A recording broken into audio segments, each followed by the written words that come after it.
Fanya uchambuzi huu kabla hujaanza uwekezaji wako katika hisa. Na uchambuzi huu ni uchambuzi ambao unaitwa fundamental analysis, na ndio ambao tutauongelea leo. Sasa kabla hatujaanza, hakikisha kwamba umesubscribe to our YouTube channel ili tuweze kuwafikia watu wengi sana. Sasa unaweza ukajiuliza fundamental analysis ni nini? Katika kuchambua kampuni unaweza kuchambua kwa njia nyingi sana, na njia mojawapo ambayo watu wengi tunaitumia ni fundamental analysis. Na huu uchambuzi ni uchambuzi ambao unalenga kuelewa biashara ya kampuni na kampuni inafanyaje kifedha. Sasa kwa wale ndugu zangu ambao hawapendi namba, nimekuandalia vitu vitatu ambavyo unaweza kuviangalia na vinaweza kukupa picha kama kampuni ile inafanya vizuri au inafanya vibaya. Na kitu cha kwanza cha kuangalia ni kitu inaitwa faida ya kampuni.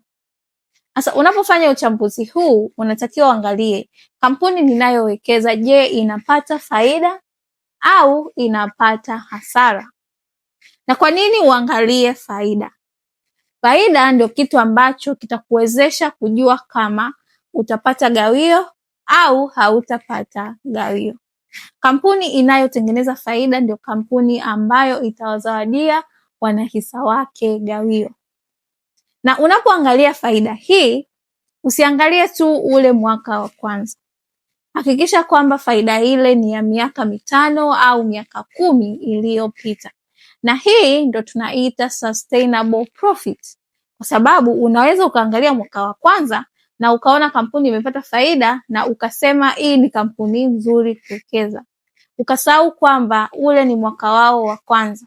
Kama ni mwaka wao wa kwanza, kuna chance ndogo ya nyie kama wanahisa kupewa gawio, kwa sababu kampuni ndiyo imeanza kupata faida. So kabla hujaanza kuwekeza, hakikisha kwamba kampuni unayowekeza inapata faida.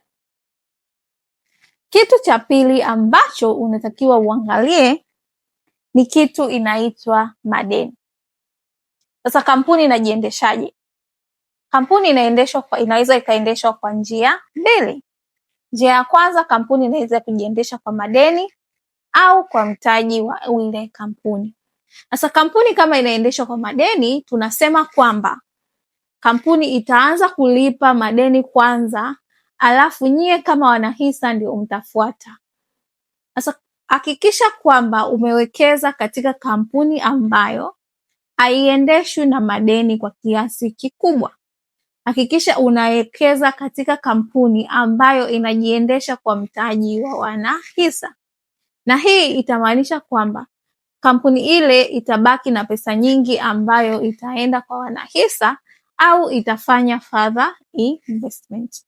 Lakini kampuni kama inaendeshwa na madeni mengi, hamtapata gawio kubwa.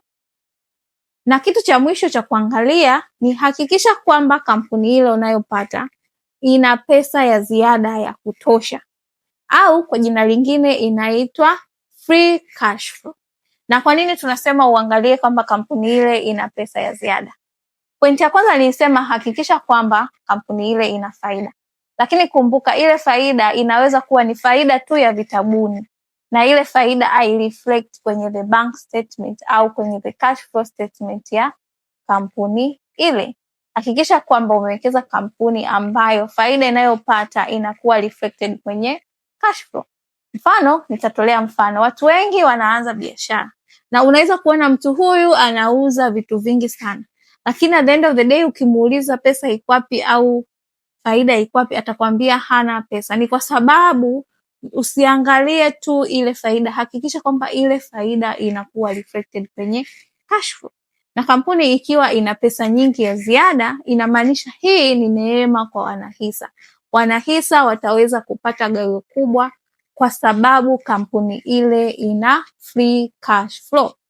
So hivyo ni vitu vitatu ambavyo unaweza kuangalia kabla haujaanza uwekezaji wako.